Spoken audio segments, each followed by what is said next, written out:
நீங்க கொடுக்கிற காசு வேணாம், என்னுடைய குழந்தையோட இறப்புக்கு நீதி வேணும்னு கேட்டு இறந்த 3.5 வயசான சிறுமியோட தாய் கதரும் காட்சி அனைவரையும் சோகத்தில் ஆழ்த்திருக்கு. விழுப்புரம் மாவட்டத்துல உள்ள விக்கிரவாண்டி போலீஸ் ஸ்டேஷனுக்கு ஏத்தாப்புல அமைந்துள்ள சென்ட் மேரிஸ் மேல்நிலை பள்ளியில எல்கேஜி பயின்று வந்த 3.5 வயது சிறுமியான லியாலட்சுமி அந்த பள்ளியில உள்ள செப்டிக் டேங்க்ல விழுந்து இறந்திருக்காங்க. அது எப்படி செப்டிக் டேங்க்ல ஒரு குழந்தை போய் விழ முடியும்னு கேட்டீங்கன்னா, அந்த பள்ளியில உள்ள செப்டிக் டேங்கோட மூடிய பாருங்க, ரொம்பவுமே துருப்புடிச்ச நிலைமையில இருக்கு.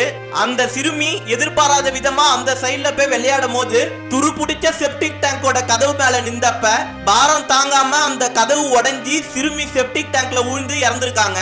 இப்ப வரைக்குமே பள்ளி நிர்வாகம் தரப்புல இருந்து இந்த காரணத்தை தான் சொல்றாங்க.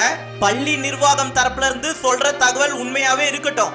ஏண்டா இவ்வளோ காசு வாங்குறீங்கல்ல, உங்களால ஒரு செப்டிக் டேங்கோட மூடிய தரமா உங்களால போட தெரியாதா? உங்களுடைய நிர்வாகத்தோட குறைபாடுனால ஒரு குழந்தையோட உயிரே போயிடுச்சு, அதுக்கு என்ன பதில் சொல்ல போறீங்க? இந்த காணொளி மூலியமா நான் சொல்ல விரும்புறது என்னன்னா, அரசு பள்ளியோ தனியார் பள்ளியோ சிறுவர்கள் நடமாடும் இடம் என்பதனால அங்க உள்ள பாதுகாப்பை முதல்ல உறுதி செய்யுங்க. அதுக்கப்புறமேட்டா ஸ்கூலை நடத்தி பெற்றோர்களிடம் வசூல் வேட்டை செஞ்சுக்கலாம். பெற்றோர்களிடம் இருந்து காசை வசூல் பண்றதுல காட்டுற ஆர்வத்தை கொஞ்சம் குழந்தைகளோட பாதுகாப்புல காமிச்சிருந்தா இந்த உயிரிழப்பு நடந்திருக்காது.